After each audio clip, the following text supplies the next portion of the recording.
జగన్మోహన్ రెడ్డి గారు కూడా సమాధానం చెప్పాలి. మీరు అధికారంలో ఉన్నారు, ఐపీఎస్ ఆఫీసర్లు మీ చేతుల్లో ఉన్నారు.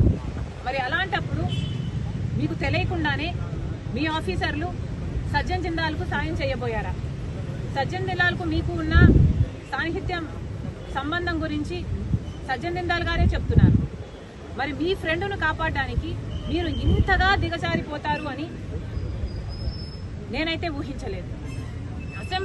అసెంబ్లీలో నిలబడి జగన్మోహన్ రెడ్డి గారు చెప్పిన మాట, నాకు 2 కూతుర్లు ఉన్నారు, వాళ్ళకు అన్యాయం జరిగితే ఎలా ఉంటుందో నాకు తెలుసు అని చెప్పిన వాడు పక్కన ఇంకొక ఆడబిడ్డకు అన్యాయం జరుగుతుంటే, తన హక్కుల కోసం కొట్లాడుతుంటే తప్పుడు కేసు పెట్టించి ఒక ఫోర్జరీ కేసు కోసం ఆలోచన చేయండి. ఎవరైనా ఒక ఫోర్జరీ కేసు కోసం 15 మంది ఐపీఎస్ ఆఫీసర్లు అంతవరకు వెళ్ళి అరెస్ట్ చేసి తీసుకొస్తారా?